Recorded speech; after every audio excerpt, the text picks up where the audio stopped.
Welcome everyone, Sports Journey Broadcast Network with myself, Lake Lewis. Busy day for you folks, and as you can tell right there on the screen, you already know what we're going to be talking about.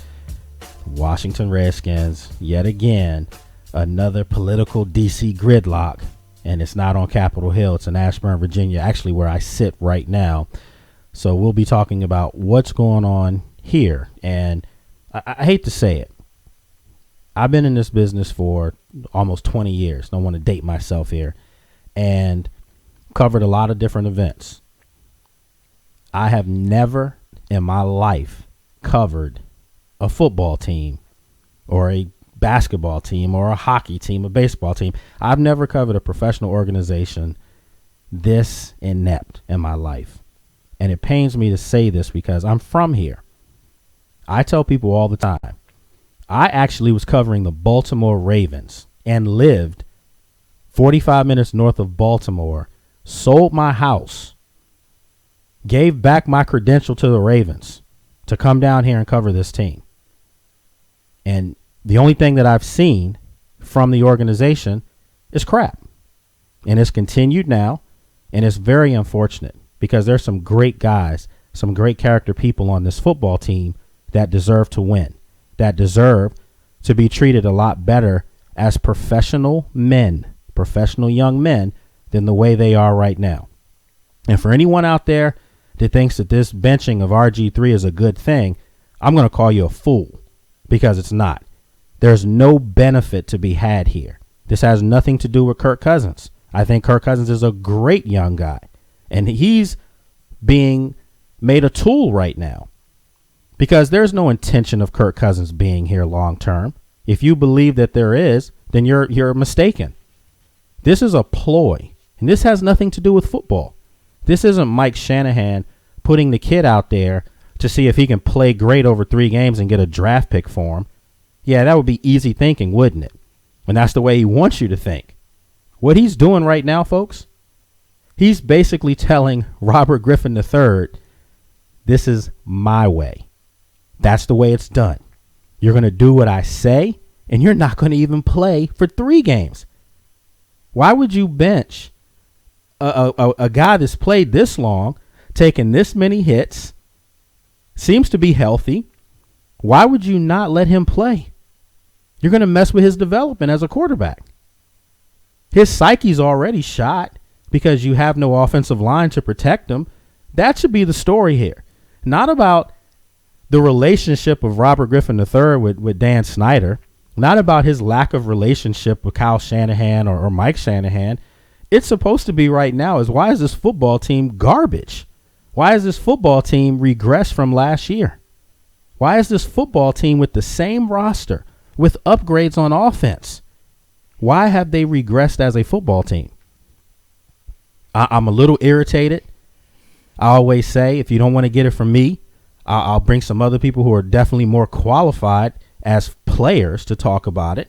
I have a good friend of mine, former NFL player Phillip Daniels. He'll be joining us here shortly. Played 16 seasons in this league, so he knows what he's talking about. More importantly, played 7 years here in Washington. Last year was the director of player development. So he's in that office. He saw some of the things that were going on. We're going to have him come on, and he's not going to hold any punches here. If you're a Redskins fan, you want to hear this. Trust me. A little bit later on, we're going to have Terrence Austin. He's an NFL free agent wide receiver. Played here for 2 years. I personally felt like the guy could ball. I know a lot of players on this team that were scratching their head when he was released. He's going to come on from California and let me know his thoughts on what's going on right now with the Redskins.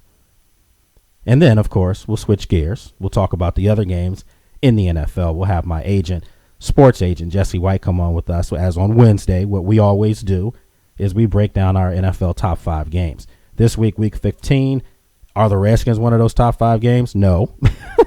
If you live in D.C., perhaps they might be.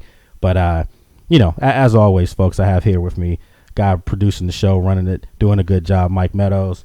Mike, you're a young guy, 24 years old. Yes. You've never seen this organization be any good, have you? No, except for, I think, 91 when I was 2. Come on, man. And this is what I tell people. If you're 30 or under, you know the Redskins to be terrible. If you're 30 or older, this stuff is absolutely eating your insides up. Well, no, because it's eating his insides up too, and he's 24. He's already told me he can't watch games. It kills him. How about being there? How about being there? And I can say this. I did not go this past week to the Kansas City game.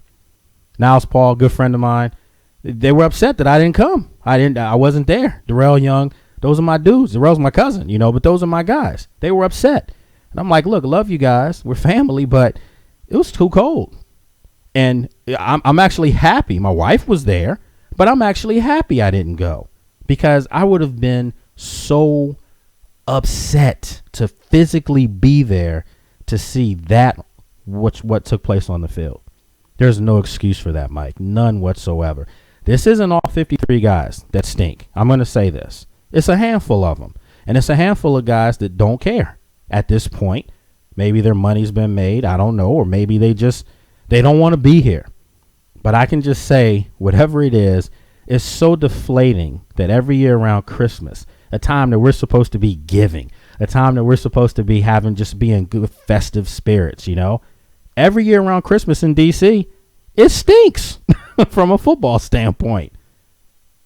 This is a football team that was supposed to be right there with the Seattles, right there with the 49ers, right there at the end of the day this year competing for a Super Bowl based on how they played last year. You get a healthy Robert Griffin that came back this year, and I don't care if people say, oh, he's not healthy. He played more games this year than he did last year. Tell me something here. You have Alfred Morris, second leading rusher in the NFL, could be number one over Shady McCoy if they gave him the ball enough. There's so many loopholes to this story. It's not about Kirk Cousins and if he's any good. We all know he's a good young quarterback. But why is he playing? I have a problem with this. I have a big-time problem with this right now. You think this is going to help Kirk Cousins? This could harm Kirk Cousins because last time I looked, that offensive line is not a good pass-blocking offensive line. Last time I looked, Kirk Cousins isn't as mobile as Robert Griffin III. Last time I looked, Kirk Cousins was on his back against Kansas City, same way Robert was. I don't understand this. So listen, folks. Man, gosh, I'm a little upset here. We're going to take a break, and when we come back, I'm going to bring in Phillip Daniels. You'll get his take on this. I'm telling you, you do not want to miss this because it's going to get heated here, folks. Right here, Sports Journey with myself, Lake Lewis.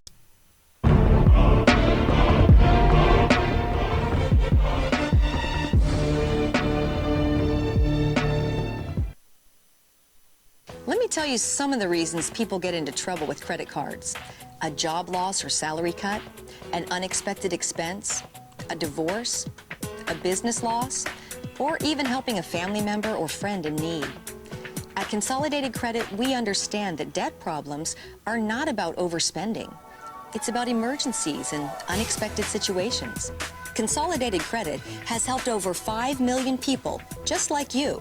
The options for getting out of debt have never been better. We can reduce your interest rates, cut your monthly payments, and help you get out of debt fast. The time to call Consolidated Credit is now. There are a lot of ways to get into trouble with debt. There's only one trusted way to get out: Consolidated Credit. When debt is the problem, we're the solution. Call Consolidated Credit now. Call toll-free 1-800-426-6016. That's 1-800-426-6016. Call now. Medical emergencies. This is Life Alert. Are you okay? I've fallen and I can't get up. I'm calling for help right now. Sharon, we received a smoke signal coming from your kitchen. Get out now. We're calling the fire department. Home invasion. Emergencies away from home. I'm trying to get to my car, but it's still a ways away. I'm right here and we'll stay on the line with you and we can contact the police if necessary. And you can have this protection away from home for just $19.95 per month. If it weren't for Life Alert, I wouldn't be sitting here today. Life Alert saves a life from a catastrophe every 11 minutes. For a free Life Alert brochure, call 1-800-830-1951. That's 1-800-830-1951. Call now, 1-800-830-1951. For a free brochure, call 1-800-830-1951.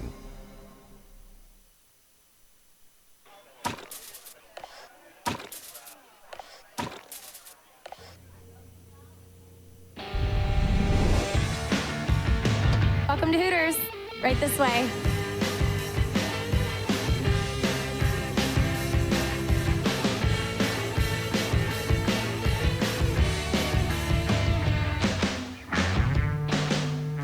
Wednesday is Wings Day at Hooters. Get 10 boneless wings and fries for just $6.99. Are you behind on your mortgage payments? Are you worried about home foreclosure? Does it seem like the bank has no interest in helping you save your home and there is nowhere to turn? Then the Homeowners Relief Line could be your answer. Homeowners Relief Line can help save your home.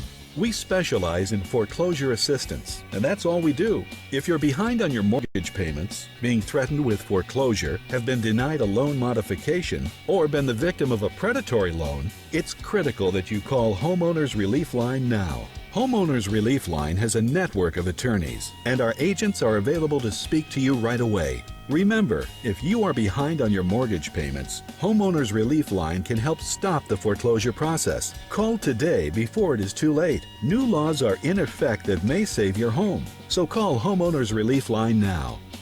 Call 800-749-8070. That's 800-749-8070.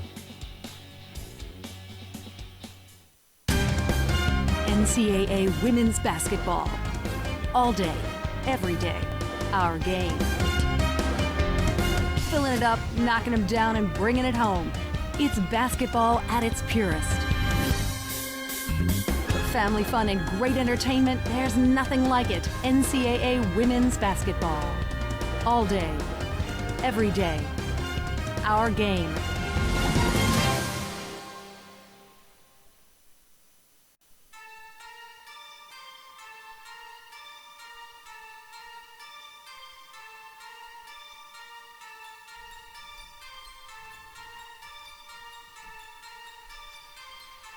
All right, folks, welcome back. And again, we're talking about the Washington Redskins. What's going on? Another political DC gridlock. And it's not the politicians on Capitol Hill, but it's the politicians in the building over here in Ashburn. Was a little upset there, but at the end of the day, as I've always said, I'll bring in somebody else that actually knows a little bit more about this situation than I do. So without further ado, let's bring in my good friend, Mr. Phillip Daniels. What's going on, Phil? What's going on, man? Oh man, just another day in the life of the Washington Redskins. And Phil, I gotta tell you, man, this is about as bad as it gets. I'm a little hurt about this whole thing because I feel like my intelligence has been insulted a little bit, and I take pride telling people, that, I went to a quote unquote Ivy League type school, Georgetown, and at Penn State. You're a college grad, University of Georgia. I mean, come on, man. To bench RG3, it makes no sense whatsoever. No, it don't, man. And when I heard about it, I was like, man, you got to be kidding me. I know Robert personally. I worked with him all last year, and he's the most competitive guy you'll ever want to meet. The most competitive guy. And I remember last year, the Cleveland game when, Kirk Cousins was taking over for him, and I went up to his room and I talked to him. And this kid nearly had tears in his eyes because he really wanted to try to play. And, I talked to him for a while, and that's why I knew he was real competitive. And all the conversations I had with him was all about, winning and those things.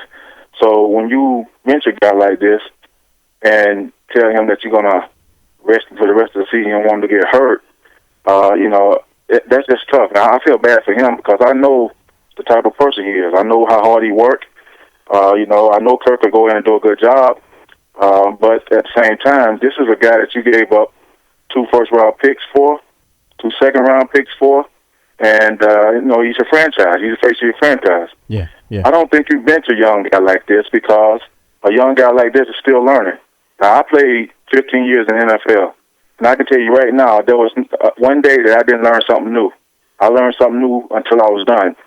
And for a young guy like Robert to get benched and not go into those games and kind of, work through his problems and work through the things that he needs to work on, it's just bad, man. It's bad all the way around. I just think you don't, and you got to think about the team. As a team, you never want somebody not to play. We complain all the time about guys not playing, guys not showing up for work. But now we got a guy that it wasn't even his decision. And I feel like it's the player decision. If he's getting hit a lot of times, it's up to him. If he feels like he want to play, play. It's his body. Nobody else got to take that pain or punishment. It's his body. He should be the one saying that I don't want to play, and not the coach. I understand coaches step in sometimes and make decisions, but you got to talk it out with the player. Robert had no decision in this. None. Yeah, but Phil, the issue that I have with this, and folks were talking with a longtime NFL player, Phillip Daniels. He was here, for a lot of years as a player. Last year was the director of player development. And, the problem I have with this whole thing is you played the guy hurt last year. Now you want to sit him down healthy. That right there is illogical at best. I mean, you're right. You played him hurt, and then you're going to not play him when he's healthy. And he needs every possible rep that he can get because, you can look at it like these are 3 games that are a wash and they're not going anywhere. Well, no player thinks that way. If you've never played sports, folks, sorry, I can't help you on that way of thinking. But I can tell you as a former player, you never give up on any play. When people say, guys are taking plays off, listen, you take a play off, you're going to get hurt. We all know that. No player is thinking that. I think this is bad in a lot of ways because if Mike Shanahan feels like, and I'm not trying to think for the man, but the way I look at this scenario, Phil, is I take it like this. He's trying to embarrass the Redskins. He knows he's a lame duck coach. He knows he's dead man walking. He's out of here after this year. He's trying to force a hand. Either you're going to fire me or you're going to let me do what I felt like I should have been doing all along. Okay. I said this in the first segment of the show before you came on, Phil. The problem I have with this whole scenario, everything that's taking place today, is there is no talk about how bad of a coaching job has been done. That's the issue I have here. This is the same group of young guys from last year with some upgrades on offense. Jordan Reed, a healthy Roy Halou, a healthy Pierre Garçon, and bingo, a healthy quarterback. And yet their offense is terrible. There's something to me that's called bad coaching.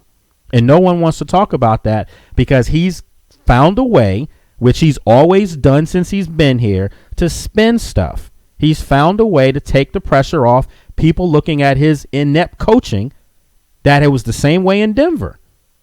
I don't know. Is it just me that's going off here thinking this?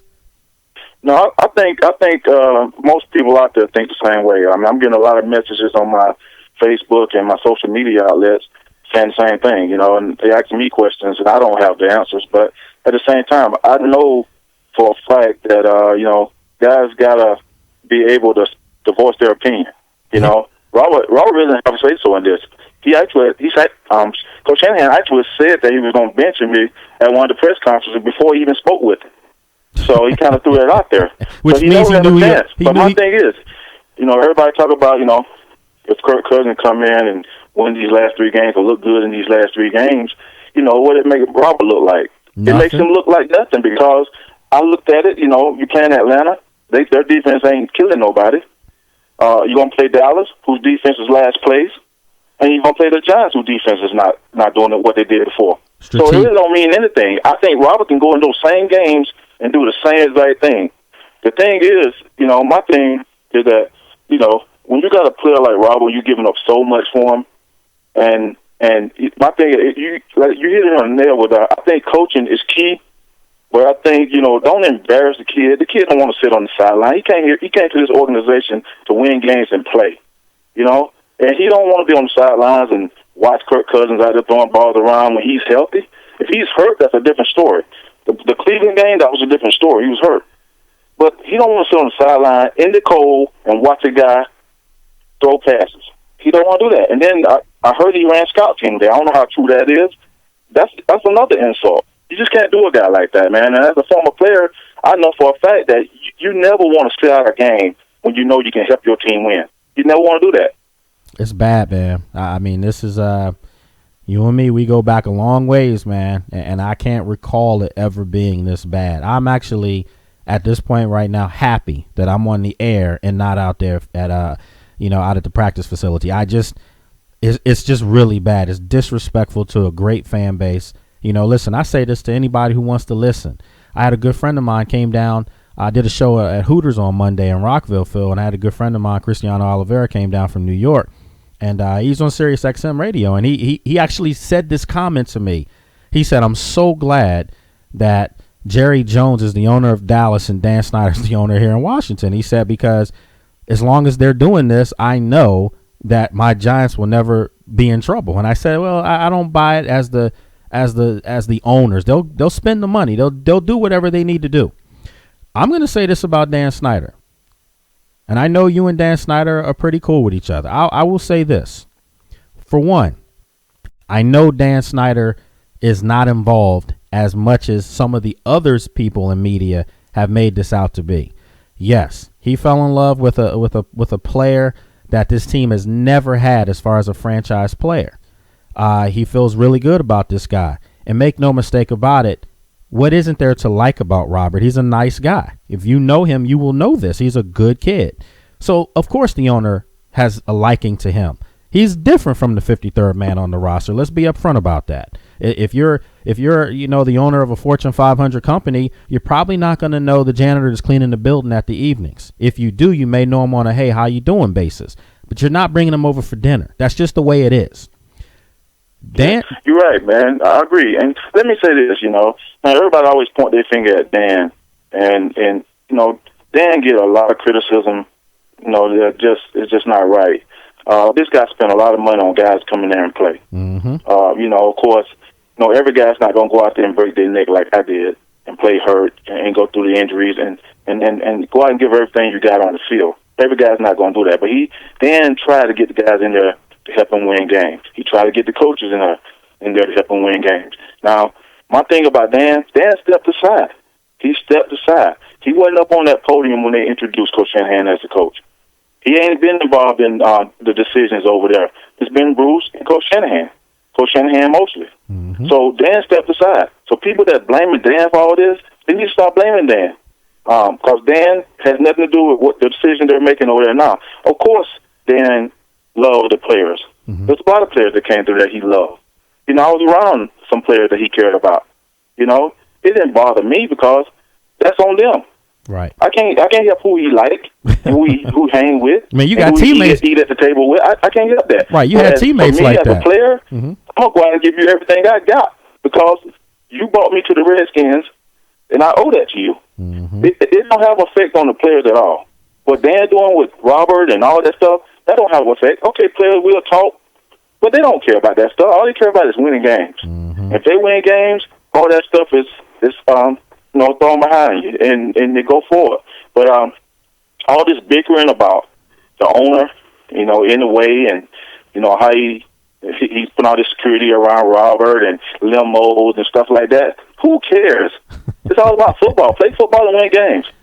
As a player, I didn't care about that stuff. That's on him. That's Dan's stuff.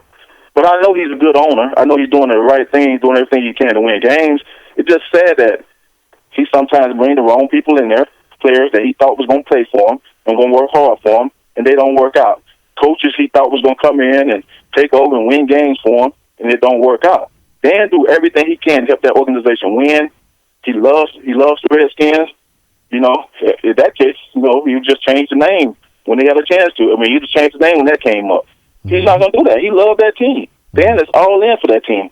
He gave them the right to get this team right, and it just ain't happened. The talent level there, it's not there. And we already talked about, them needing to be in a 4-3 instead of a 3-4. They got the talent for a 4-3 there. Mm-hmm. Easily. You can easily see that. They don't have 3-4 talent. Mm-hmm. But Coach Shanahan wanted to run a 3-4, and they ran a 3-4. It just ain't working. I mean, Coach Shanahan, it hadn't worked the whole year. And listen, he wanted a practice facility. They got that there. They got that for him. He wanted a better, dining hall. Got that for him. a lot of things have changed over there in the last 3 to 4 years, and that's Mike Shanahan's stamp on it. Again, where is the conversation about the inept coaching job? Because, and this isn't a secret, you know, when he was hired here, I wasn't in favor of it. And I'm coming out and saying it, because if you remember the last several years in Denver, this is a continuation of that, where you gave the man all total control, and he's proven. I'm not making this up, folks. I'm not bashing him. I'm telling you facts with a capital F. He's proven that he cannot put together a team as well as coach it. When everyone throws out that he coached Joe Montana and Steve Young and Bill Walsh was the head coach, I'm not saying taking any credit away from Mike Shanahan. Mike Shanahan won 2 Super Bowls in Denver. He also had a Hall of Fame quarterback, a Hall of Fame running back, a Hall of Fame tight end, a Hall of Fame wide receiver. Hell, I think the kicker was a Hall of Famer. So, come on, man. Everything was in place. Dan Reeves had already taken that team to 3 Super Bowls. Yeah, he inherited that. Come on. I just what I want right now is for Redskins fans to really suck this one up and understand that your voice can really be heard. If there ever was a time frame in the last, 14, 15, 16 years of Dan Snyder to really understand what you want as a fan for this team, the time is now. They have to get a GM in there.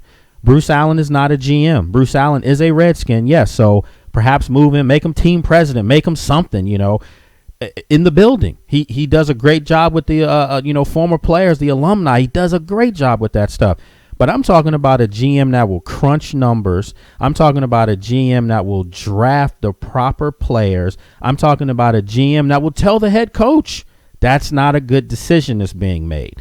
They need football people in that building if they want to be relevant. And I can say this with a straight face. There's a lot of talent on this football team. But you have to be able to bring somebody in here, as you said, Phil, that recognizes we're not a 3-4 defense. We've got great talent in a 4-3, a really good team on a 4-3 defense. Right. We've got a young stud quarterback. We've got a young stud running back. We've got a stud wide receiver. We've got several stud tight ends. Everything's in place now. This is sad. And the key to it all is that there's no self-scouting going on here. All these years of just the bad football, you want to fix things and move forward. The team just ain't went forward. It ain't went no. It's gone backwards. It's gone backwards. Yeah. Backwards. I just said this earlier, Phil. If you would have told me last year, after Robert hurt his knee, that he was going to come back healthy, that he would play all year long, not miss a snap. Okay. If you told me that, and you told me that you have found a tight end that may be better than any tight end you had on the roster, which was already pretty good, and you'd have a healthy Roy Halou back, you'd have Pierre not miss a game all year, I would tell you, wow, if that team was last year, that team was the number 3rd ranked offense in the league last year, number 1 rushing attack, number 3 in scoring to Denver and New England, and they had upgrades. And this year, you're talking about one of the bottom 5 offenses. You can't, number 1 in rushing, yes, but in passing, they're abysmal. To me, that's coaching. I'm sorry. It's coaching. Well, I agree. You got to, they got to take the blame for it. There's no other way to look at it. The coaching got to take the blame for it, letting this thing get to where it is. You got great talent there. You're right. Those guys there, I know them all. Real good players, real good guys. I ain't going to say you got all the right pieces, but you got enough to win. And I go back to Green Bay when they got all those injuries, and they still won the Super Bowl. They're winning. That tells you a lot about coaching and their team. They're winning with a quarterback. I don't want to hear it. Look, Phil, they're winning. Green Bay's winning with a quarterback. Yeah, I understand Matt Flynn played there, and he got his contract off of playing there. I understand that. But we're talking about a guy that was cut by the Oakland Raiders to a undrafted rookie, Matt McGlown out of Penn State, Terrell Pryor. He got cut from that team, right. And now he's playing with Green Bay at basically as their 4th option at quarterback because the other 2 guys got hurt, and they're still winning games, and they're in playoff contention. They've been in every game, and they won the last game. So it's coaching. They've been there. I've been right there, able to win games, put in good situations. So I just think, there's something to be said about coaching, and I just don't think, my thing is you look at the overall picture of what the Redskins are right now, and you got to say the coaches, they've done a bad job. But at the same time, I know that, I talked to every one of those players over there, man. I just feel bad for them. And let me say this, as a former player, I know what that locker room is going through right now. There's a lot of talking going on, and you can look at this two ways, or three ways. First of all, you bench Robert. Then you said that you're trying to keep him safe because he's getting hit too much. Well, you just threw your O-line under the bus. Cause I didn't see Robert get hit running down the field. He run out of bounds a lot now. Mm-hmm. And I had to preach that to him last year to get his butt out of bounds and stop taking hits. Mm-hmm. But at the same time, you just threw your O-line under the bus. You're just saying all those guys that you chose up front to be your O-line, they're not doing the job. And those guys that you handpicked to play in this offense, and every guy on this team you handpicked. So, my thing is, don't throw those guys under the bus saying he's getting hit too much. Well, do you think Kirk Cousins want to go in and get that punishment? Well, he's going to get it. I don't think he do. Well, he's going to get it, and he's not a mobile quarterback either. But I will say that he's going to get some good defenses. He faces some good defenses. Well, not good defense, some bad defenses. He faces some bad defense. Good for him because, these defenses that he's about to go against, they're not good. They're at the bottom of the totem pole, too. Well, the offensive line here is not good either. So, something will give. Either something give. Well, you're right. Something going to give. It'll tell you exactly where we are. Well, look, man.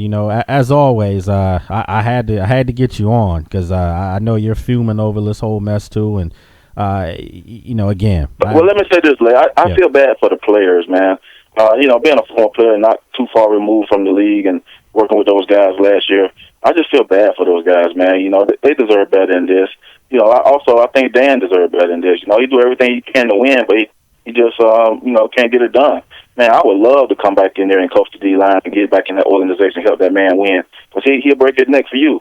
So, with that being said, I just feel that, all those guys got to stay together. Don't get down on yourself. Don't hang your head. Just know that there's it's going to be brighter days, But right now, it's a lot of chaos going on over there.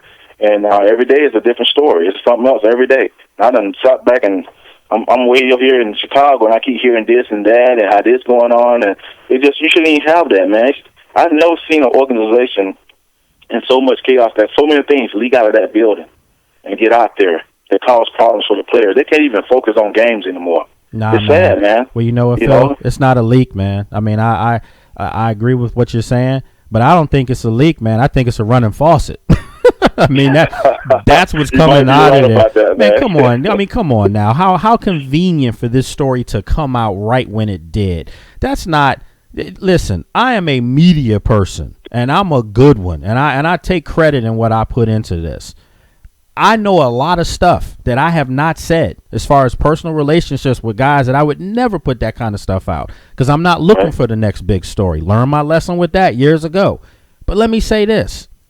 You can never get information unless it's given to you. So somebody in the building over there is running their mouth. And you and I both know people that talk over there. Some of us, the coaches. But people got mad at me for not being anonymous when the bounty stuff came out. That just ain't me. I'm not put your name on type something. of guy. You got to put your name on. You got to claim They have up a lot to of it. anonymous people coming out of that building. That's got to stop. It's going to stop. It's going to stop. Unfortunately, it's going to be. There are people out there saying that Shanahan could be here next year if Kirk Cousins plays well. Listen, I think it's quite obvious right now that Mike Shanahan did not want RG3. Again, these are my thoughts on my network, so I can say this. I don't think he wanted RG3. I think he wanted Kirk because if he didn't, why would you draft Kirk? There was no need to draft him after your team was in search of a franchise quarterback. You got that. So why do you need to draft another guy that was good enough to be maybe a starter in this league? Why would you do that when your team had other holes on it? And that's very true. I had a conversation with Kirk, and Kirk got drafted by the Redskins after they drafted RG3. He absolutely hated it. Yeah. And he didn't want to come in. Kirk could be a starter on a team somewhere. He wants to play. He hated that phone call. He hated getting that phone call. I can tell you that right now. But at the same time, my thing is, everybody's going to look at these last 3 games, but realize this. It's going to be the game going to be called different for Kirk. Kirk ain't the same kind of quarterback as Robert. So you got to look at that. A lot of times last year people were asking why can't they just run the same kind of offense for Robert that they run for Kirk to keep him safer.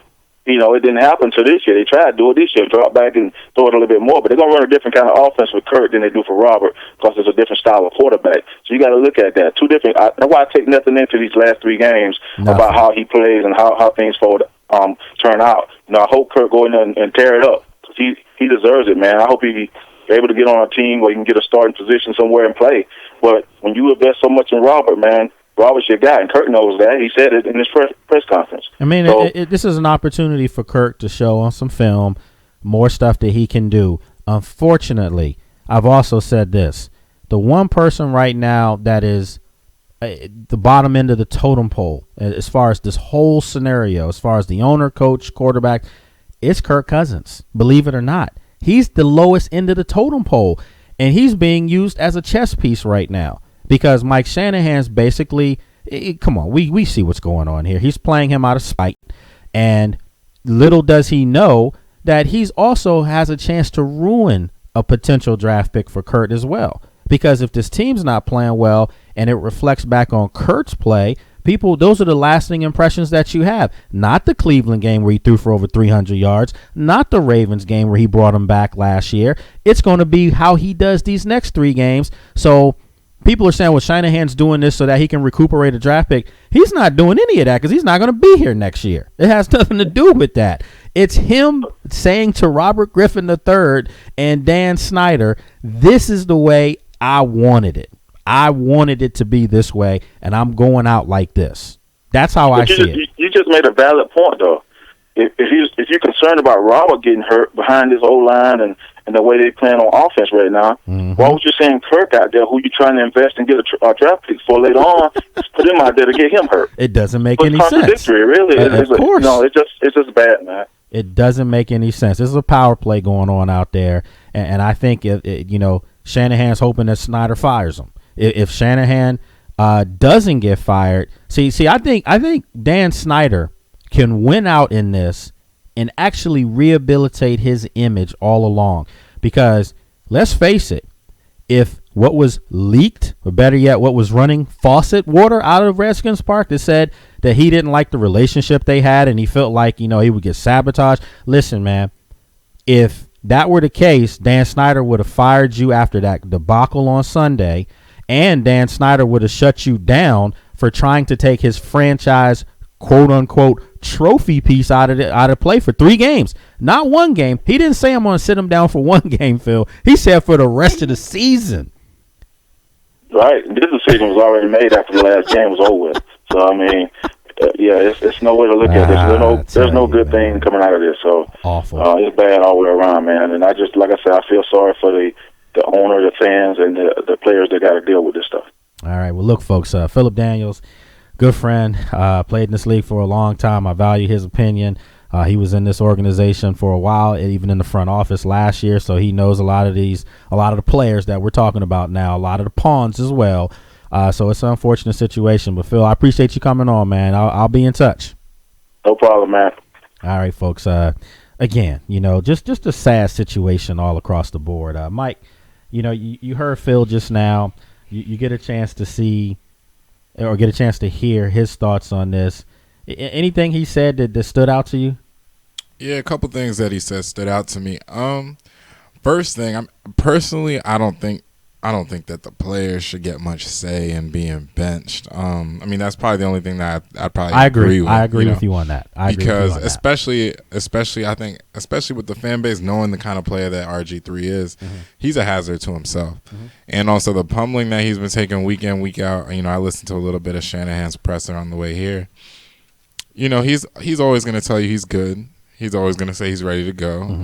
We saw it last year, 1 leg and all. So, and I mean, might as well just sit him, bench him the rest of the season. Should he?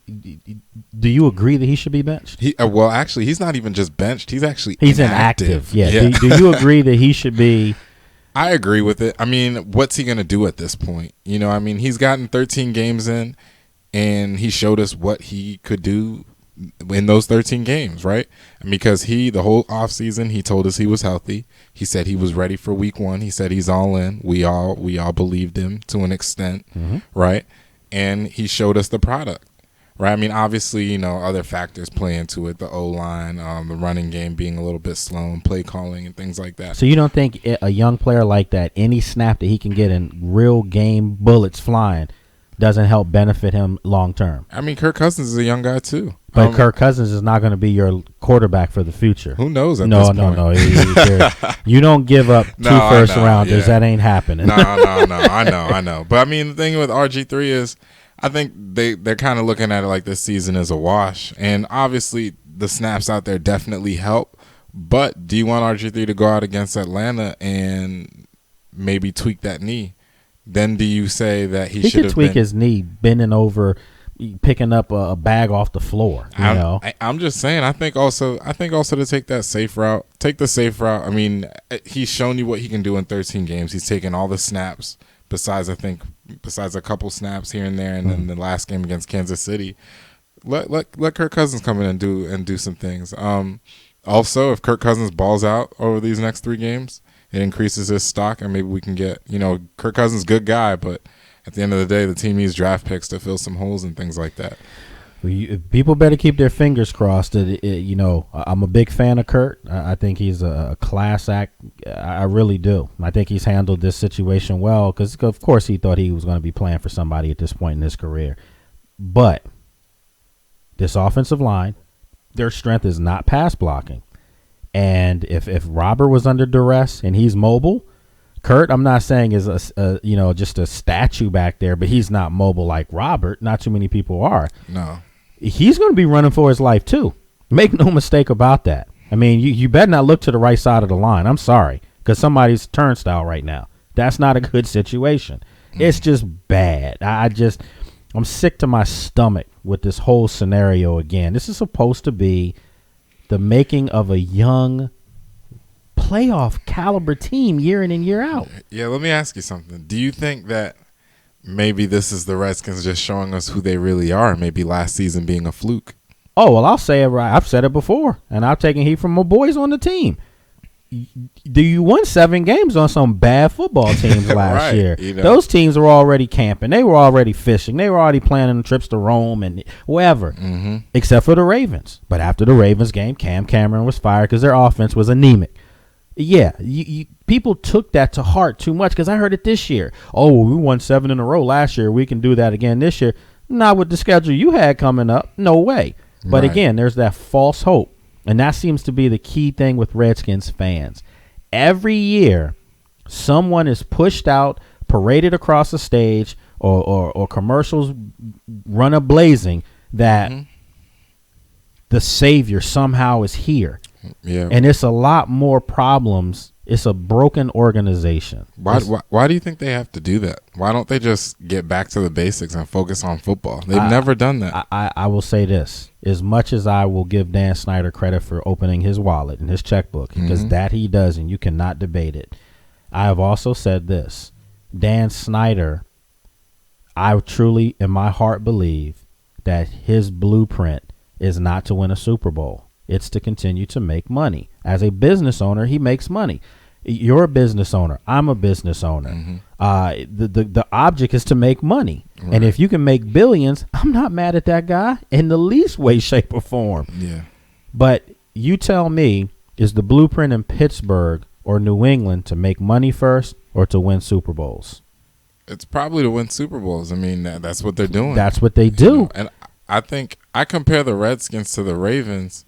Not really because of their team structure, but because they're generally in the same area. Same market. Same market. So you don't really see any Ravens players on commercials besides Ray Lewis. I mean, you see anybody on commercials often? If you do see them in anything, it's a lot of community-oriented stuff. Yeah, exactly. That's the Ravens model. I covered them. Those guys, that the saying, play like a Raven, be like a Raven, there's something to be said about that, and I think that it's no coincidence that organization's not too fond of the one down here. Yeah. It just, you got to start getting good people in the doors. And you know, listen, I take full credit for everything that I said today. If anyone comes back and says, oh, he's harsh, he's saying this, I know a lot more. Trust me, I know what's going on. It's a bad scenario that needs to be fixed. So look, we're going to switch gears here, you know, because I do have my agent who's been graciously waiting on phone line. We're going to bring him on to talk about our top 5 NFL games. Yes, there's some other games going on, folks. There's still more going on in the sports world that I have to cover today. So we'll have my agent, Jesse White, come on. We'll take a quick break, and when we come back, we'll break down our NFL top 5 games for Week 15 right here on Sports Journey. Hang tight.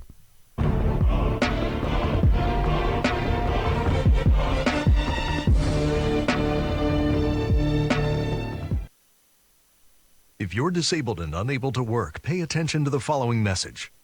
If you're one of the millions of Americans who are disabled and unable to work, you may be entitled to disability benefits through Social Security.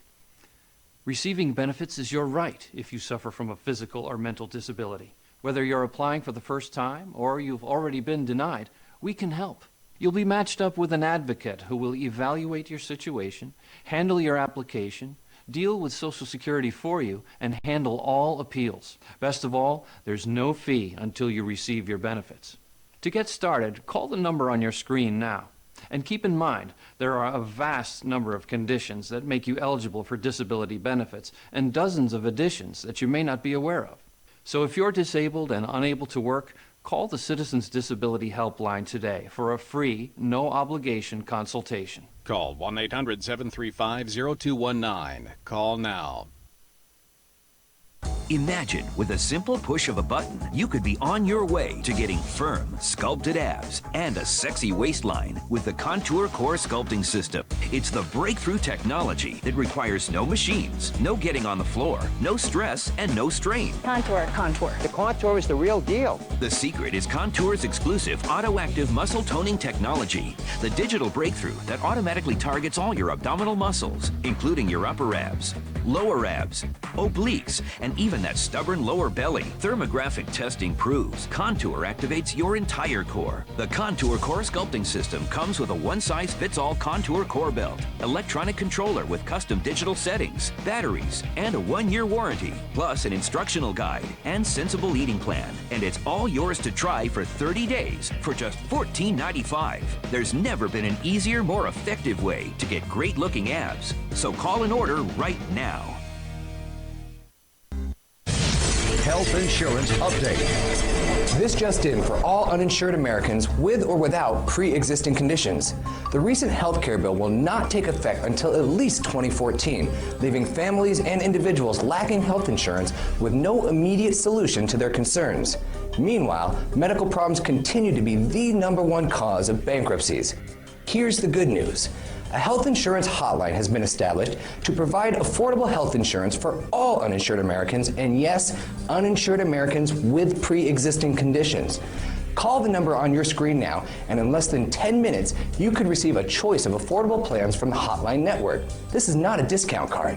You will have access to doctors, hospitals, dental care, infant care, and emergency services. Call the health insurance hotline now and get you and your family covered today. Call 800-794-1817. That's 800-794-1817. Call now. Are you stressed over credit cards and other debts? Maybe through no fault of your own? Imagine how it would feel to have that weight lifted right off your shoulders. Well, here's some good news from America's trusted name in debt relief. Care One providers have already helped over 4.5 million people in debt, and we can help you today. Just call this toll-free number to speak with a friendly representative, and in just minutes, you'll get your free debt relief analysis. Regardless of your situation, Care One has an option for you. We are there to help, and we do that in a way that's empathetic and supportive without judging their financial situation. The credit card companies, I feel, are trying to keep you in debt and trying to keep it so you owe them money forever. And Care One is a good way to get you out of that and get you out of it fast. A big burden was lifted off of my shoulders. Care One threw me a lifeline. Call Care One. They will help you. Get debt relief from a company you can trust. Just call the toll-free number today.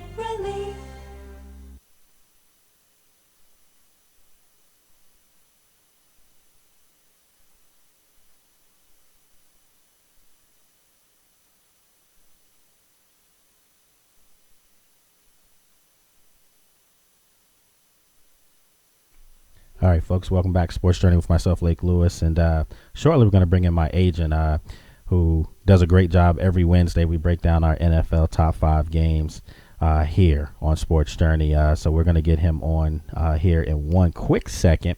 But in the interim, I appreciate Phillip Daniels for coming on, did a great job. And, you get thoughts from a person like that has played this game for a long time. He was in the league for quite a while. And if you think about the things that he's seen, in a 15, 16-year career, I just know that what he sees right now is not indicative of the way things really should be done. So again, I value his opinion.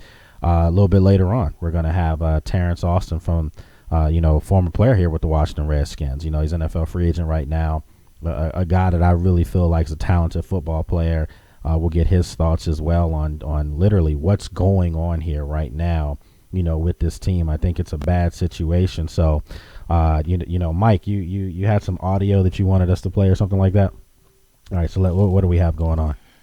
It's RG3's initial reaction to Kirk Cousins being the starter and him being inactive. All right, go fire it up for us. Yep, it's on. All right, so we'll try to get that up for us so we can listen to that. But in the interim, we're going to get Jesse on with us and see what he thinks right now as far as what's going on with the Washington Redskins. And, I think that, again, it's a messy situation that does not need to happen. It's happened way too many times. And, for it to go down like this, again, I'm baffled. I mean, I'm at a loss for words here.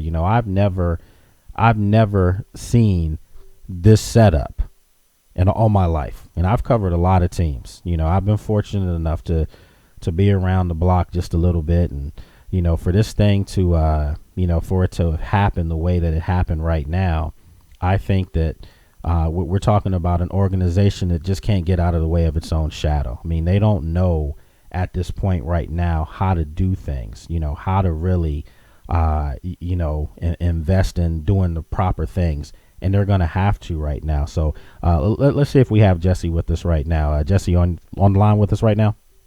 Yeah, hey, how you doing? I'm good, Jesse. Appreciate you joining me.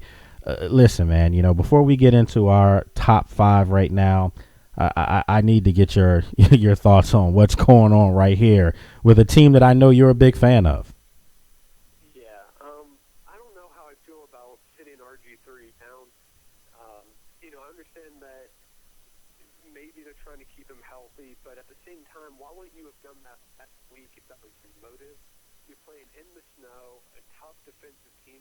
Defensive front that can really get pressure on the quarterback. It seems to me if you wanted to protect him, that's the game you sit him out. You don't play him in the snow. Don't let him get ransacked by that defense. I'm not exactly sure what's going on. He missed his preseason. If I were them, I'd let him play it out and use his that experience. But it's probably a reason I'm not coaching a team. All right, Jesse, you're actually kind of low to us right now here, so I'm not sure if you can turn your line up just a tad bit. All right. Yeah, I'll talk up a little bit here. Is that any better? Not really. It's still fairly low, but we'll work with it. I mean, I can hear you. We'll work with it. Let me ask you this: yes or no? Would you have played Kirk Cousins at any time this year, even if it was earlier in the year?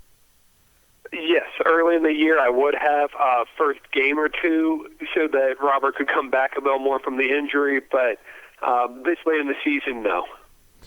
Yeah, I mean, and I think that's the consensus. Everybody feels like that, Jesse, is that, why would you do this? You're talking about a franchise quarterback who you gave up a lot to get.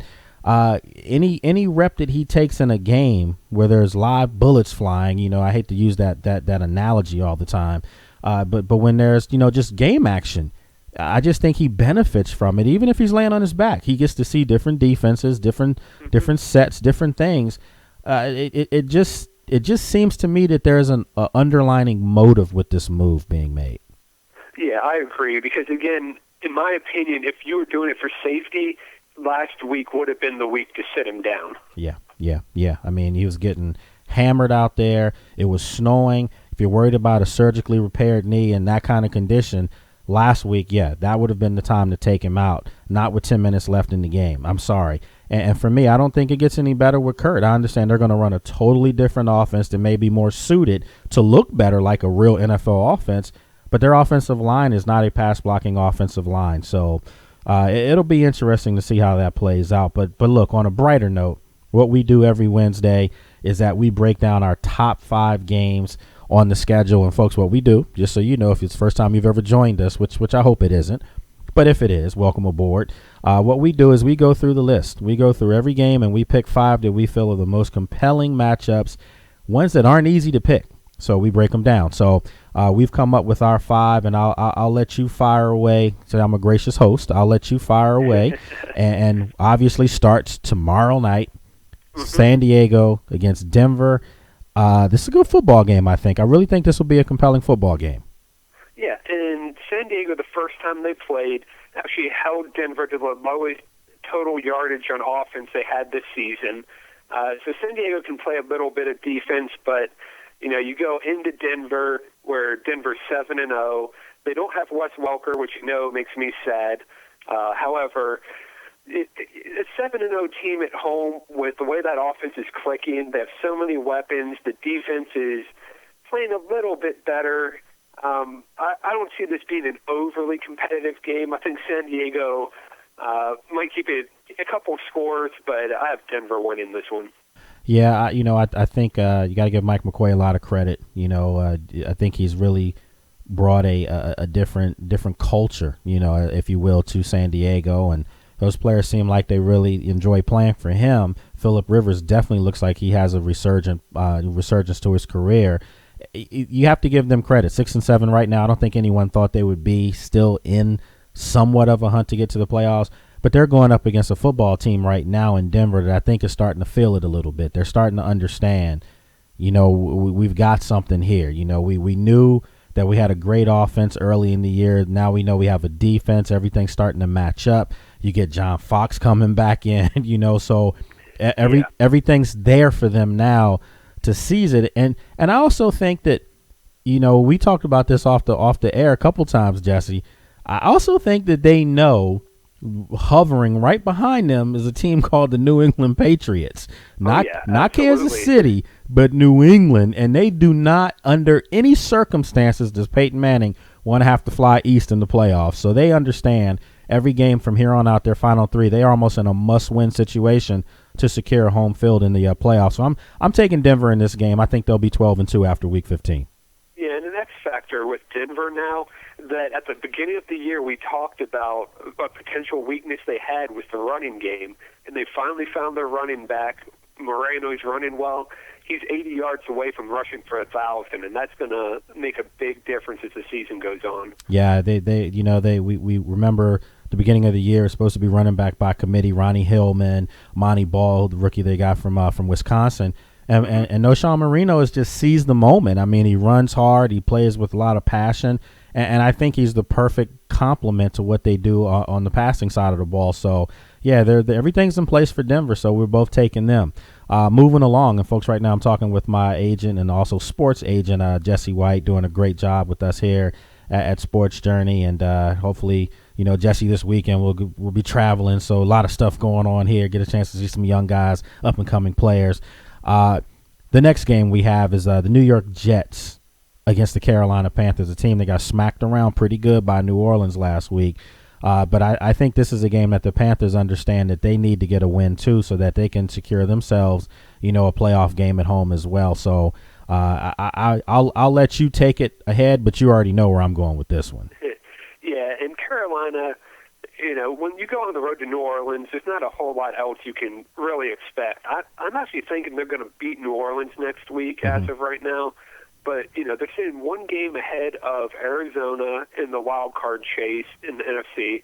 So they really do need to piece together some wins to make sure that they get in the playoffs. And when I look at this, the Jets have a couple games that they've played really well throughout the season. But all in all, they haven't looked very good. Geno Smith has 9 touchdowns to 20 interceptions. That's not a recipe for success on the road, especially. And their road record is 1-5. Carolina's 5-1 at home, playing stout defense. they'll probably get 5 takeaways in this game, and I'm taking Carolina. All right, so yeah, we both are taking that. This is the problem. We do this every week. That's why there's no separation. Oh, by the way, you're up 2 games on me. I thought I would throw that in there on you. So Yeah, hey, I had that 5-0 last week. Yeah, and I was like, one more game, because remember we picked every game except for the Seattle 49er game, if I'm not mistaken. So No, I think it was the New Orleans. For the 49ers. Yeah, we both took exactly. So that was the separation. But you look ahead to this next game, New Orleans against St. Louis, and although the Saints, kind of got it back together, got their mojo back together, no pun intended, New Orleans, but 10-3 against St. Louis. I got to tell you, at 5-8, this is a dangerous, 5-8 football team. If I were to tell you St. Louis is a losing football team, you'd probably say, yeah, but. They've got a lot of things going for them right now. Tavon Austin seems to have found his spark late in the year. This is a trap game for New Orleans, if there ever was one, them going to St. Louis. But with that said, I'm going to take New Orleans, because I understand that they know that they need to have a home playoff game as well, and they play Carolina coming up again, so it's important that they get a W here. Yeah, St. Louis is no slouch. Beginning of the year, I was really sold on them. I don't know if you remember, I was talking about them back then. I thought they were going to be a playoff team. Yeah, you did. You look at what they've done. They've had a couple really good games. They've beat an Arizona team that is in the playoff hunt. They won at Indianapolis by 30 points. They beat Chicago by 21. And the Indy and Chicago games were in the last 4 weeks. Yeah. So this isn't a slouch team by any stretch.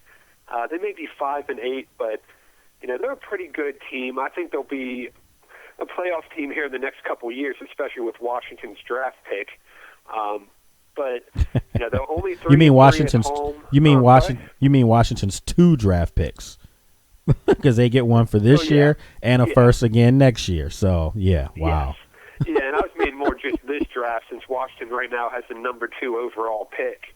That'll be a nice pick for St. Louis. But and so. But the Saints do really need this win. They have to stay ahead of Philly. I know they have a 2-game lead on Philadelphia, but Philly's playing pretty hot right now. New Orleans really needs to lock up this number 2 seed and get a bye. I think they're going to go into St. Louis and get a win, but I think it's going to be a pretty close game. Yeah, this is going to be, I think it's going to be a really good football game. Folks, right now I'm talking with my agent, sports agent Jesse White. We're breaking down our top 5 NFL games for the week. We've gone through our first 3 games. Real quick, before we finish up with our next 2 games, just want to let everyone know that you can save 20% off any item from Fathead. You can save 25% off 2 items, or if you get 3 to 5 items from Fathead, you get 30% off. You can use the promo code 123SAVE. Right here on Sports Journey. You can go to the site and everything's right there for you. You also can get the new Boston Red Sox 2013 World Championship logo. So had to get that in there, Jesse. So anyway, let's get back to our final 2 games that we have on tilt. And I think 2 really good football games. 2 football games that teams definitely must win to really cement their opportunity to make the playoffs. First, we'll start Green Bay against the Dallas Cowboys. Cowboys 7-6, Packers 6-6. No Aaron Rodgers. I'm pretty sure Aaron Rodgers is going to shut it down for the year, and it's not going to be a coaching decision or an owner decision. It's going to be a franchise quarterback who's really respected, making the best obvious choice for himself, and that's not to get himself hurt if he doesn't need to. So with that said, Matt Flynn goes up against Tony Romo. Who are you taking in this game? Yeah, and I like a lot of what Green Bay does. They are still moving the ball decently. Matt Flynn's not playing the greatest, but they still have good weapons. Eddie Lacy's a great running back. Again, I look a lot at the records, and Green Bay's 2-4 on the road. Dallas, they got smacked around by Chicago. They're 5-1 at home, though, and I think that's going to really spark them a little bit this week. I think Dallas wins at home. I think they'll lose the division down the stretch, but I think at home they can take care of Green Bay. Yeah, it's going to be a tough game, but I agree. I think that, Matt Flynn's doing an admirable job in filling in for Aaron Rodgers, filling in for Stoisy. I mean, a lot of guys were hurt in front of him, But you're talking about a Cowboy team that plays better at home. Let's face it, and they looked pretty bad last week or Monday, better yet, in Chicago. They're going to be in the comfy confines of their stadium in Texas, and I think that you'll see a team that is going to ride this thing out to the end. I think this thing comes down to the last game of the season as far as the NFC East, with the Dallas Cowboys against the Philadelphia Eagles to decide not only who wins the division, but who's the only participant in that division that's going to make the playoffs. So I agree with you. I think the Cowboys win, and I actually think the Cowboys probably win this game pretty big. Maybe like a 30-17 type of game. So final game, and this is a game that you knew I would save the best for last, near and dear to me. And Jesse, are you starting to feel what I tried to tell you early in the offseason? Do you remember what I told you? Do not discount the Baltimore Ravens. I told you, I said that the organization is too strong for this team to fall by the wayside regardless of who's lining up between those lines. And lo and behold, 7-6, miracle comeback last week, because it was just incredible what they did.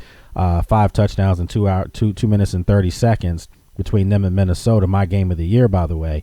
But I think Baltimore right now, they're a team that they've got to do this. Are you feeling solid on them right now? At home, I think they're a fantastic football team. On the road, not so much. I knew that was coming. I just set you up. I knew it was coming, though.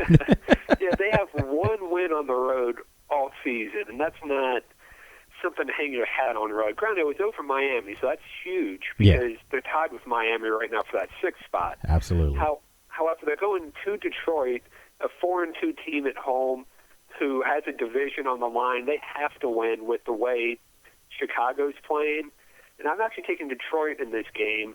They're going to turn the ball over a couple times, but I think that their offense does enough to get it done, and Baltimore just hasn't done much on the road this year to make me want to pick them.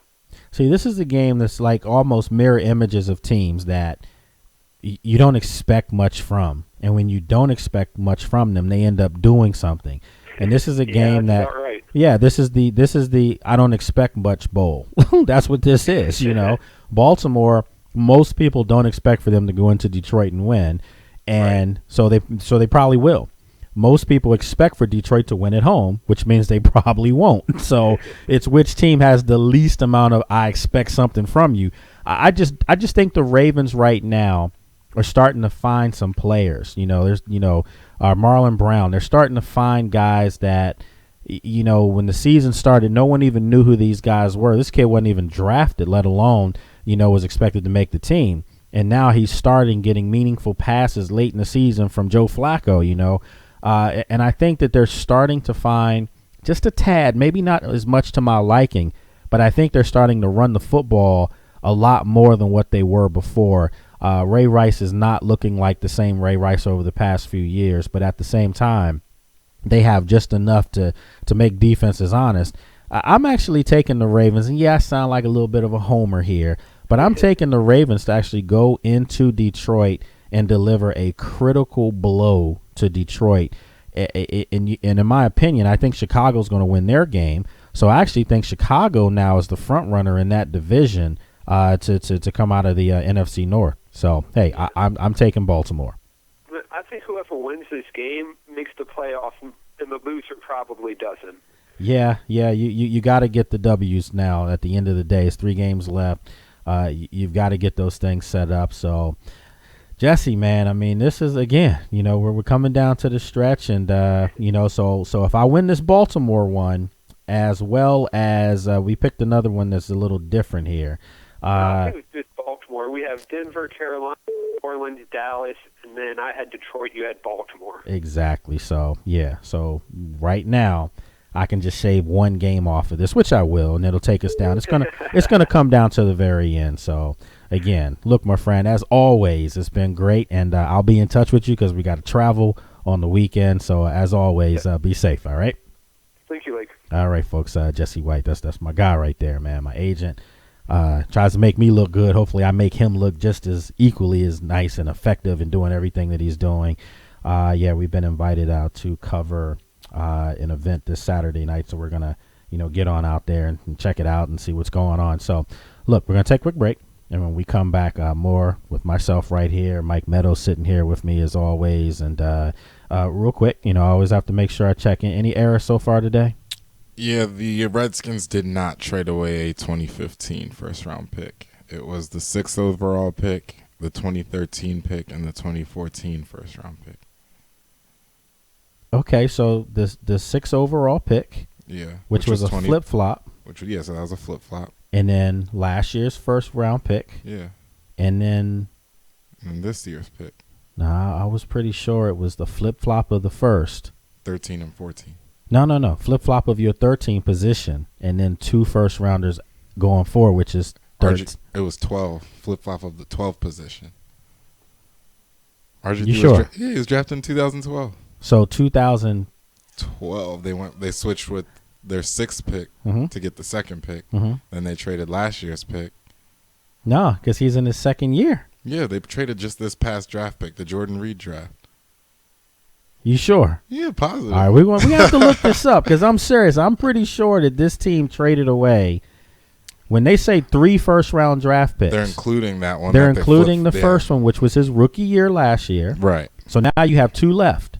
This year, his 2nd year, 13. And next year, yes, that's how that goes. No. Yeah.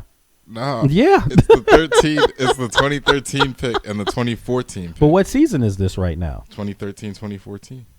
And okay, look. I'm telling you, all right. I'm pretty sure, but this is what he does. He corrects me when I make mistakes, and I check. Hard-earned money. We're gonna have to look this up. I'm placing a little wager. Should I read the article? Yeah, we're paced. We're no, because we're not referencing anybody else. We're gonna get this correct. Okay. But we're gonna bet a penny on this because I'm cheap, folks, and we'll find out who's correct when we come back. Hang tight, folks. Sports Journey with myself, Lake Lewis. Hang tight.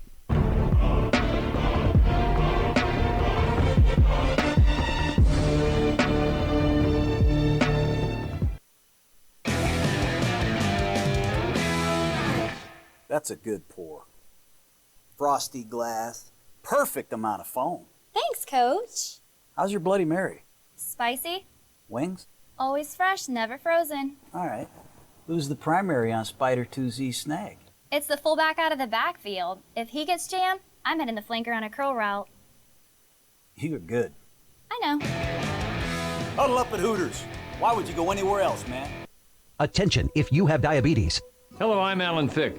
As the father of a child with diabetes, it's important that I keep up to date with the latest in treatments and technology. That's why I'm happy to tell you about a breakthrough in diabetes care through CCS Medical. You don't need to stick your fingers anymore. This new meter allows you to test on your arm, so it's virtually pain-free. Plus, it uses gold test strips. Real laser-etched gold in every strip provides the ideal testing surface for one of the most accurate readings possible. Best of all, CCS Medical can send you this meter at no cost. With CCS Medical, they deliver your diabetes supplies to your home. They work with Medicare or your insurance to process the paperwork. They even have nurses certified in diabetes available to answer questions. And for a limited time, CCS Medical will also send you a diabetes ID bracelet. All this from a company trusted and recommended by thousands of doctors around the country. Call CCS Medical today.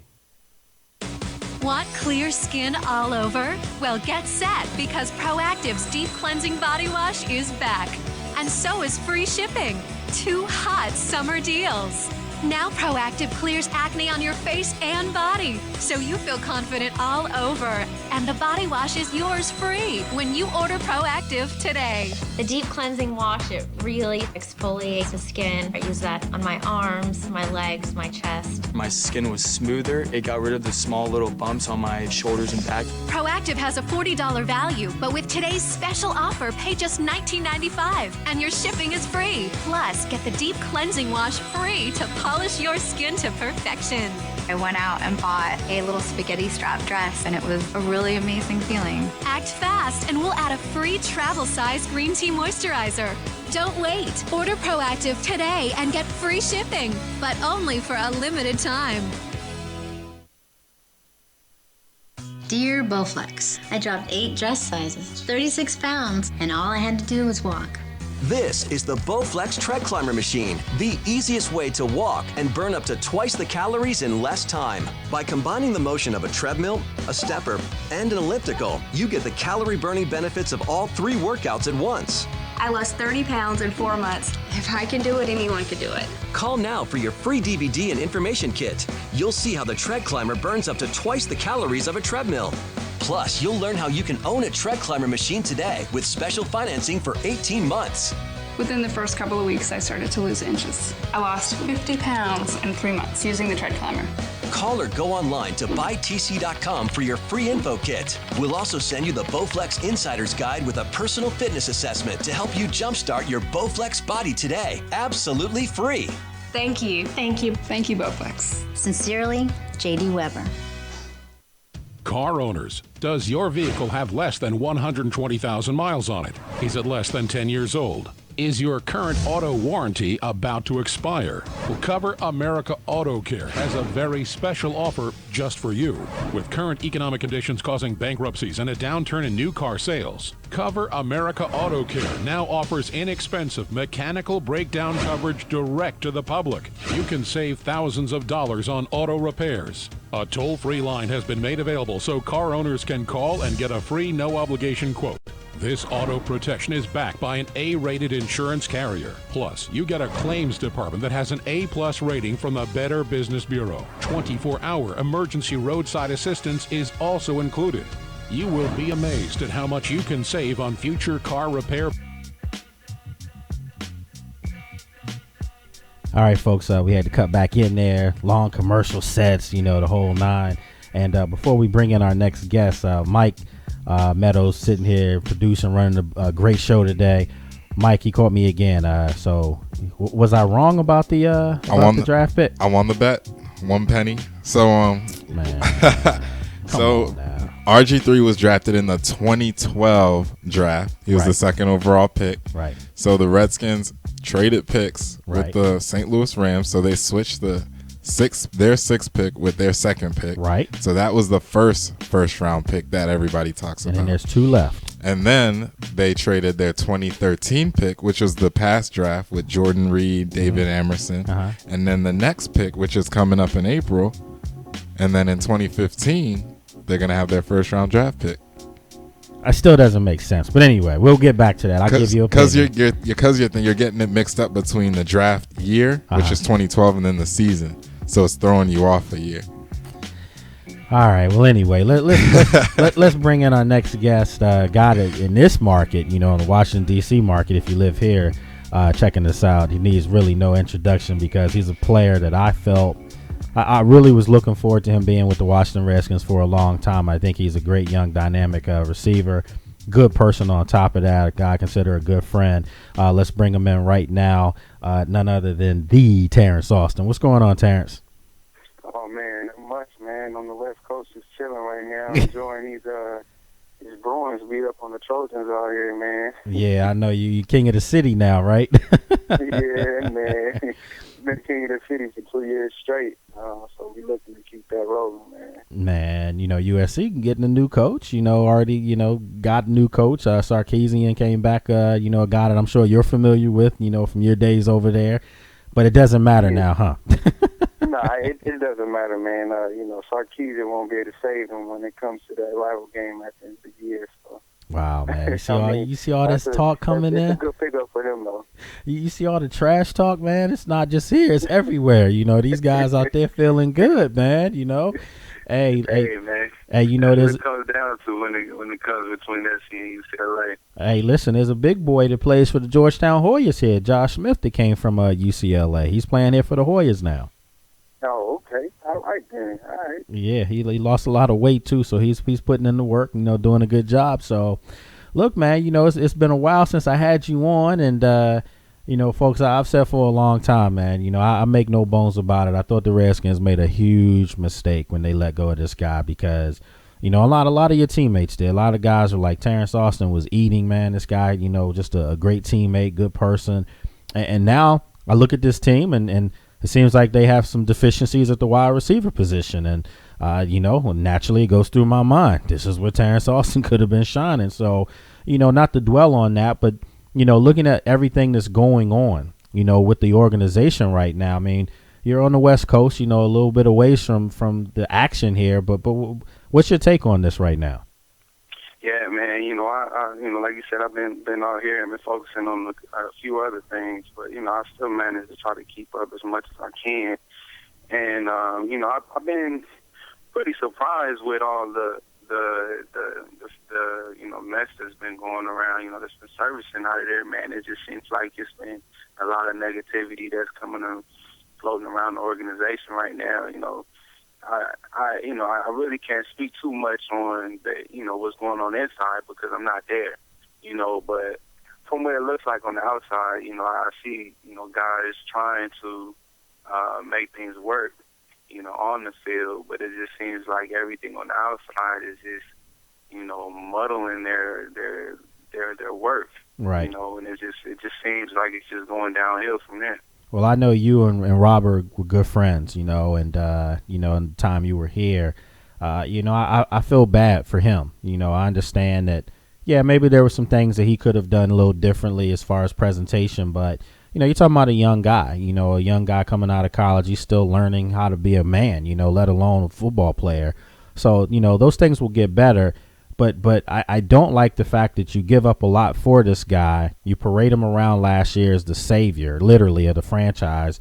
And now you're, quote unquote, demoting him, so to speak, and trying to use an excuse that is to protect him from injury when you played him last year hurt. It just doesn't make sense to me. Yeah, and I mean, I can definitely see where you're coming from about that. It's, first of all, on Robert's behalf and him coming in as, one of the top picks in the draft, he's been what the fan base in DC, the organization has been looking for in a quarterback for a long time.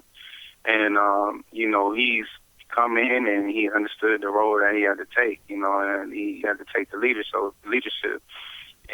role. And it's tough, man, when you first come in. It's just like, everybody's depending on you, everybody is looking up to you, and you just have to live up to the expectation, and he may have, took on a whole lot, but I do commend him, and I respect the fact that he did, carry the team on his shoulders. And, regardless of what the situation is, man, the kid has always been positive, and, he handles the media very well. So, I think that, I commend him on that. But, on the other hand, it's finishing out the season, the move with the quarterback situation. It can be a few things, that you can look at there. I watched the game a few weeks ago, and he was being hit like every other play. Mm-hmm. And I think it was like 15 or 16 times he was hit. And, as a quarterback, if you're throwing the ball at 30, 32 attempts and you're getting hit 15, 16 times, that's every other time you throw the ball, you're getting hit, And it's just, with the way that everything is going right now, it could be some good in him sitting, for the next couple of games to make sure that he's, ready to go in the offseason. Because, I would assume that may be something that, Shanahan is thinking about. Like I said, I haven't been really keeping up with everything there, but I would assume that move, if he's looking for the better help Robert, I think that the move would be to give him some type of clarity of being ready to go again during the offseason since he missed this last offseason. Yeah, you can look at it from different angles. I'm taking it approaching the angle of it's wreckage. It's carnage on the way out. That's the way I'm looking at it. Like, there's some bitterness on the way. Maybe a power play going on. That's what I led the show with today was, another political DC gridlock, and it's not down on Capitol Hill. It's up here in Ashburn. So, and I know that you were, Ronald Reagan, a recipient for having good grades and things like that. and so you know what I'm saying? Politics, Terrence. You know this, yeah, absolutely. And that's the thing about it. And I can't stand up and say that, I think that the political aspect of the game is the reason why a lot of players suffer in the game. A lot of good players, and that's the reason why a lot of good players that people have heard of aren't playing in this game today because of politics. But to piggyback on that, it's hard to tell, man. You know, us from the outside, all we can really do is speculate because you will never know. You will go crazy trying to figure out things that goes on inside the organization, you know, or the play. I mean, the coach's minds, the owner's minds, you know, the general management. You know what I mean? It's you will never know. You know what I mean? Because guys' jobs are on the line. You know, so decisions are made based off of that. You know, it's sad that you as a player or anybody that plays, their outlook or their opportunity to be on the team isn't based on their sole performance. You know, for example, you know, I can be doing well on one side of the ball, but a defensive back gets hurt on the other side of the ball, and they won't cut a defensive back to go get another defensive back. Sometimes they may go on the other side of the ball and cut a guy so that they can bring in a defensive back. And, you know, those are some of the power moves that are made in the game at its minimum, you know what I mean? And then you go from there all the way up to moves that are made political. Political moves. So what did you as far as your time here? You know, and you know, you were in Detroit, you know, right now a free agent, and not giving up on playing. I mean, this guy can play, and everyone knows that. You know, it's always been a number situation. But my question to you is, what have you learned as far as being a professional athlete? You know, from the business side, what have you learned? Oh, first and foremost, that it's a business. You know, that it's a business. You know, I was fortunate enough to you know, grow up around a group and a network of guys that, you know, was funneling from, you know, through Division I schools straight to the NFL, you know, and I worked out with those guys. Some of those guys were my mentors, so stuff like that I had learned from them before I even got there. But it's always, you know, better to, you know, view it yourself so that you can be able to make your own decision and, you know, get your own outlook on what the situation at hand is. And man, you know, that's the first thing that I realized. You know, you know, guys that are on the outside looking in always comment on players that try to get the most they can on the front end of their contract. And you know, it has its pros and cons, you know, but it's really like that because this game is a business, man, and it really is. I mean, what people don't understand is that, you know, a football contract is a day-to-day contract, man, unless you have guaranteed money. You know, regardless of how many years you sign up for, it's a day-to-day contract. They can cut you at any moment. Yeah. You know, and your money you get paid is prorated, you know, based on how long you've been there. Unless you have, you know, some guaranteed money in your contract, and that's probably what 5% of the guys in the league that have those guarantees. I mean, you can work the numbers, but I'm pretty sure it's somewhere between 5 to 7%. And it's just, you know, it's a business, man. And, you know, because it's like that, decisions are made, you know, without any remorse. Well, people don't also understand either, Terrence, that, and folks, right now I am talking with Terrence Austin, NFL free agent wide receiver, used to play here with the Skins in town. You know, a lot of people don't know this, but there are things that happen behind the scenes that the fans don't know about, such as bonus performances. You know, you'll see a guy held out a couple plays or a game or two if they're approaching bonus money, you know, just so guys don't have to get paid. I mean, those are little tidbits that I don't think a lot of people are privy to.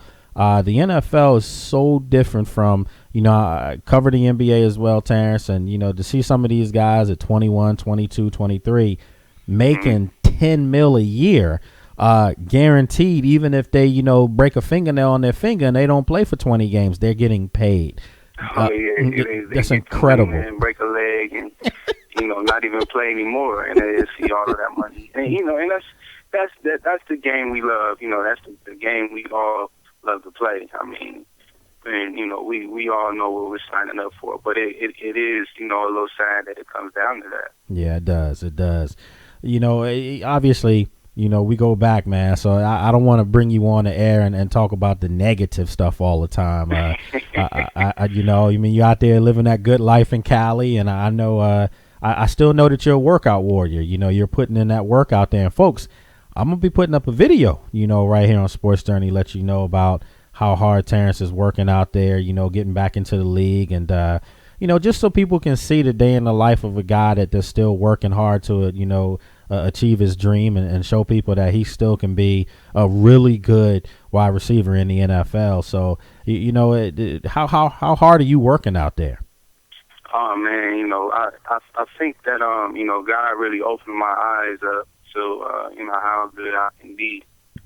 This past summer when I spent training camp in Detroit, as you know, a lot of people don't know, when I first came to the NFL, I was raw as a wide receiver, and I didn't really have the stats as a lot of guys would dream to have coming out of college as a wide receiver. I was a guy that had the ball in my hands and did what I did when I got the ball in my hands. So that's how I set records in school, was trying to kick return. But when I got to the NFL, I was converted my second year into a slot receiver. And I didn't really know much about playing in there. I just knew how to catch the ball and get open. Mm-hmm.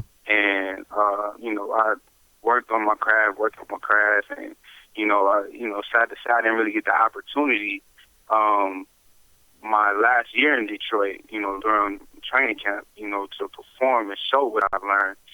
And, I ended up, being released. And then my next year, I just took what I had there and capitalized on it. I pressed even harder. And when I went to training camp in Detroit, I competed with Nate Burleson and stood next to Calvin Johnson. And those guys gave me so much praise in my craft. And it showed because, I went first team for the majority of camp with those two guys and Matthew Stafford. And, I really was able to prove to myself that I can be one of the top slot receivers in the game. And, regardless of what happened, I honestly feel like I stood a shit still been there, but it was some other things that happened, and I'm confident I can say this, to anybody. It had nothing to do with my performance, because anybody who's seen me play could have said, the same. Mm-hmm. But, when I left there, I just said, hey, this isn't over for me, because I felt like I could have been one of the top slot receivers in the game, based off of performance I had every day, the way I worked out, the people I learned from. I was able to say I learned from Calvin Johnson, Nate Burleson, Santana Moss, Keenan McCardell, Ike Hilliard. Like, those guys taught me the game. And I felt like I could still be in this game. So, it's still working good for me. I worked out for the Jets a couple weeks ago, and, I got some positive feedback from them. So I'm pretty sure this is not going to be over. Oh, no. No. I'm still grinding away. Hey, man, you might be here if the way things look. I mean. Hey, man, I'll tell you, I love BC, man. And, I went back out there, for a charity softball game with Wounded Warriors. Mm-hmm. And, man, I didn't realize how much I missed it until I went baback, so there's a lot of people. It would really be cool, man, if I could land back in D.C. Yeah, there are a lot of people here that miss you, myself included, but the fan base, it's not, I get it all the time. I kid you not, when we do some of these, live remote broadcasts, I get people that ask me, a lot of people listening nationwide right now don't understand that Terrence and me had a weekly show, Terrence Austin show we used to do right here on Sports Journey. And, we had a lot of fun with it. We had a good time with it. And it wasn't about X's and O's. It was just about life. It was about letting people know that these guys are, family men. And, my daughter still asks about your daughter all the time. That was Trinity. Right. That was one of her girls, So, this is how we do it. We try to make sure that, obviously just good people stay in contact, man. And this is, again, it's really good to hear,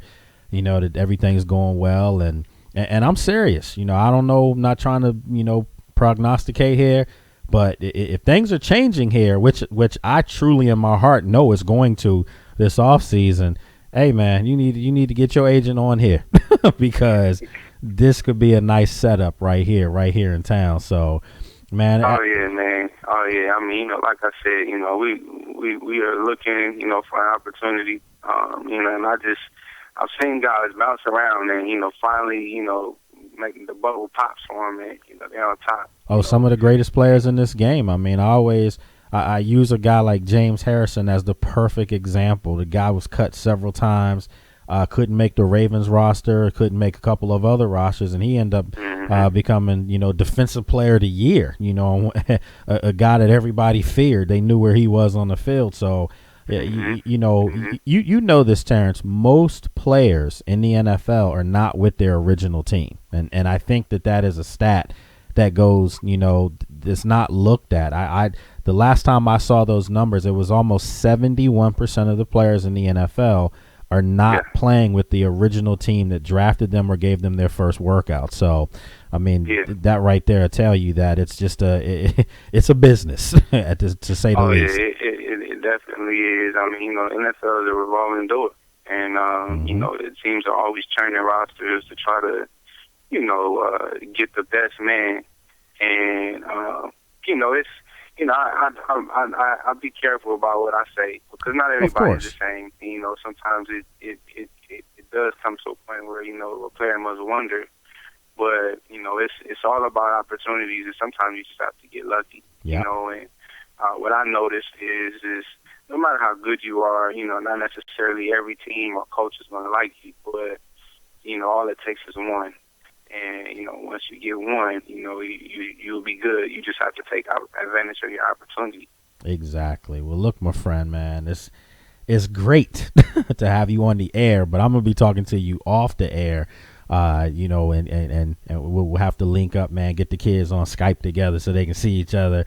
But yeah, man, for sure. But as always, man, you always, you're a man of faith, and you keep that because, as you said, man, the strong always come out on top. You know that. Yeah, definitely. And on that note, I got a nice little business set up that I'm getting ready to put together, man. And I think it'd be pretty big. It's going to go nationwide. So, hey, I'm a businessman. We have to get together and talk about it. Absolutely, I'm a businessman. Let's talk. Let's make some things happen. But but as always, man, I appreciate it, and tell the family we said what's up and we miss them. All right. Okay, will do, man. Thanks for having me. No problem. Take care, Terrence. I appreciate it, bro. All right, folks. Terrence Austin. He's just a class act, a guy that I have a lot of respect for because he's shown that you still have to have perseverance in whatever you do, and he's definitely going to be back in the league. Way too talented not to be. Sometimes you get caught up in numbers games and different things of that nature. So. Look, folks, we're going to take a quick break, and when we come back, one final segment on today's show. Myself, Mike Meadows, sitting here. We'll be right back. Sports Journey. This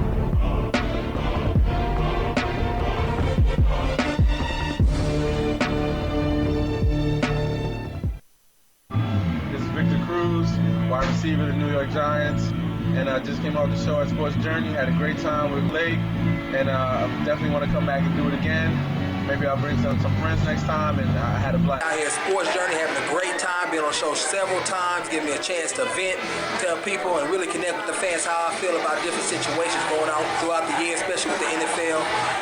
And I love it. Haven't met a lot of people out here, and this is going to continue to come back and continue to grow this relationship with me and Sports Journey and my boy Lake Lewis.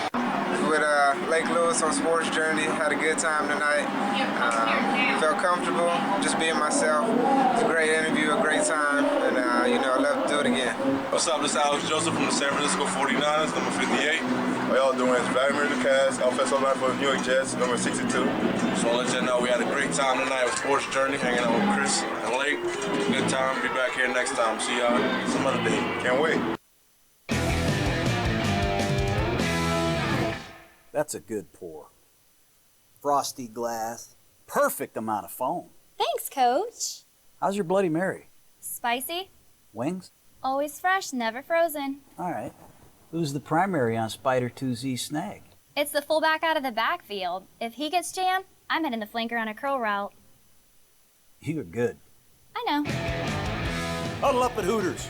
Why would you go anywhere else, man? Hi, I'm Shannon Doherty. I've produced, I've directed, but now I'm doing something I've always wanted to do. I'm going to get my college degree. I logged on to Education Connection, the free service that showed me hundreds of schools and degrees. Now I'm getting my degree in liberal arts. But you could get yours in business, in nursing, even a degree in technology. Let Education Connection help you find the right program for free. Log on now to 41educationmatching.com. That's 41educationmatching.com. Let me tell you some of the reasons people get into trouble with credit cards. A job loss or salary cut, an unexpected expense, a divorce, a business loss, or even helping a family member or friend in need. At Consolidated Credit, we understand that debt problems are not about overspending. It's about emergencies and unexpected situations. Consolidated Credit has helped over 5 million people, just like you. The options for getting out of debt have never been better. We can reduce your interest rates, cut your monthly payments, and help you get out of debt fast. The time to call Consolidated Credit is now. There are a lot of ways to get into trouble with debt. There's only one trusted way to get out: Consolidated Credit. When debt is the problem, we're the solution. Call Consolidated Credit now. Call toll-free 1-800-426-6016. That's 1-800-426-6016. Call now. In 1990, in Severn, Maryland, the daughter of a clergyman was discovered by a music industry insider while pumping gas at a service station. The odds of her getting signed and spending 11 weeks at #1 on the U.S. singles charts? 1 in 19 million. The odds of this former church choir singer going on to sell 40 million records? 1 in 15 million. The odds of the same woman winning 6 Grammy Awards and starring in 2 Broadway plays? 1 in 75 million. The odds of this musician and performer having a child diagnosed with autism? 1 in 110. I'm Toni Braxton, and I encourage you to learn the signs of autism at autismspeaks.org. Early diagnosis can make a lifetime of difference.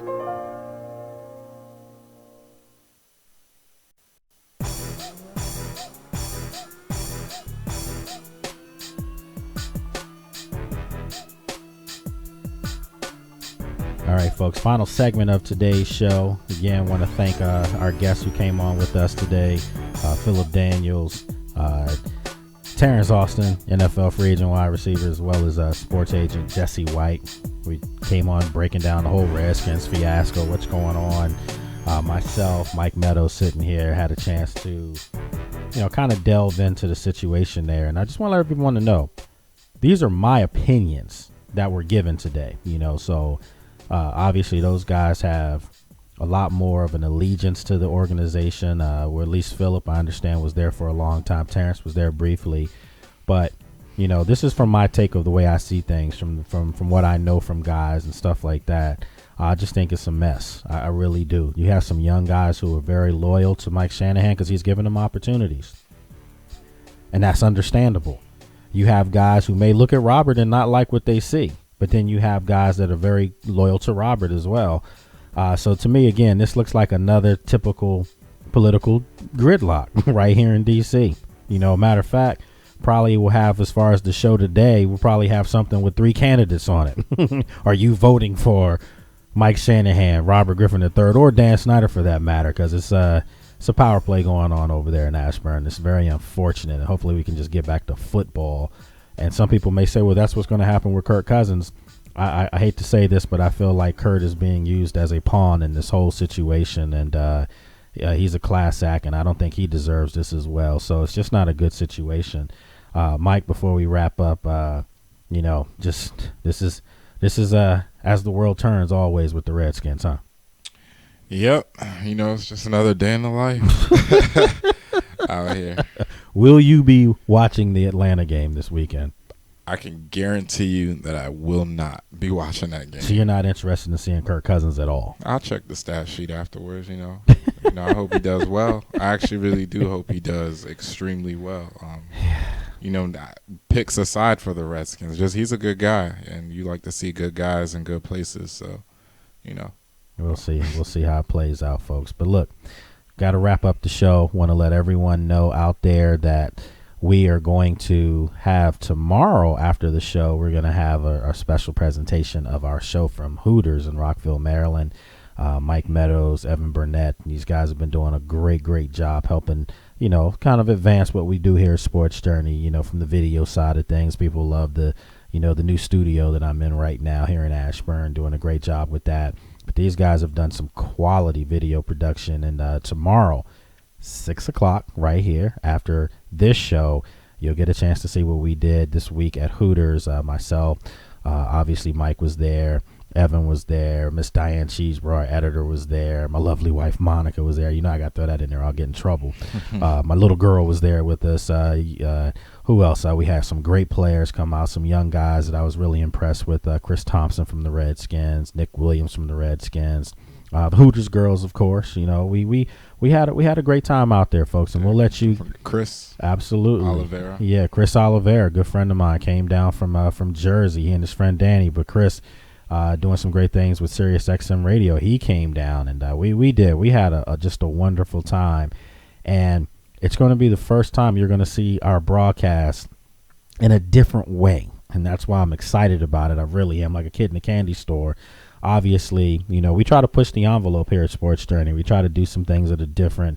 Obviously, right now, as you watch me live, you can see, the schedule for everything that's going on in the world of sports. You see who our guests are right there. You see our topics that we're going to be talking about in the show. So we try to do these things, folks, so you never have to leave what we're trying to build here. So as always, I appreciate your time. My saying, spend time with family and friends, leave everything else alone. Have a good one, everyone.